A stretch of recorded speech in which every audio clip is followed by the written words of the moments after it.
আমি তো জাস্ট অবাক হয়ে যাচ্ছি যে এতটা ঝাল, মানে এতটা স্পাইসি পরোটাটা সে কীভাবে খাবে। ফার্স্ট টাইম আমি এরকম আমাদের কিচেনে এরকম টাইপের পরোটা বানাচ্ছি। তো কাস্টমার যেরকম অর্ডার দেবে সেরকমই তো বানাবো, তাই না? তো আমি শুধু ভাবছি যে এত ঝাল কীভাবে খাবে। আর লঙ্কার গুঁড়োতে তো ভীষণ ঝাল। একটু অন্যরকম পরোটা আমরা রেডি করছি, ঠিক আছে? আর এটা পুরো ত্রিকোণ টাইপেরই করেছি। আর এইটার ভেতরে যে পুরটা আছে একদম ঝাল ঝাল, ঠিক আছে? লঙ্কার গুঁড়ো আছে, সবকিছু আছে। কাস্টমার যেরকম বলেছে সেরকমই করছি। তো দেখে ভয় লাগছে, সেটাই তো ভাবছি যে এত ঝাল পরোটা কিভাবে খাবে। পুরো লঙ্কা, আরো বলেছে আরো লঙ্কা দিতে। ভগবান, উপর থেকে এখন ঘি দেওয়া হবে। এই পরোটার শেপটা দারুণ এসছে, বা হাতটা সরো। এই পরোটার শেপটা দারুণ এসছে, পুরো ত্রিভুজ।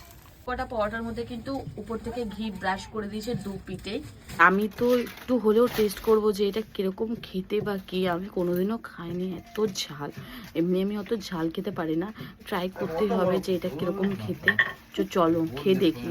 দেখো একটুখানি পরোটা আমি একটুখানি খেয়ে টেস্ট করব, যে কোনোদিনও তো এরকম ধরনের বানায়নি, যেহেতু অর্ডার ছিল। একটু খেয়ে টেস্ট করি, ঠিক আছে? একটা এক্সট্রা আমি করেছিলাম। টেস্ট করি, এটা খাবো বাবা।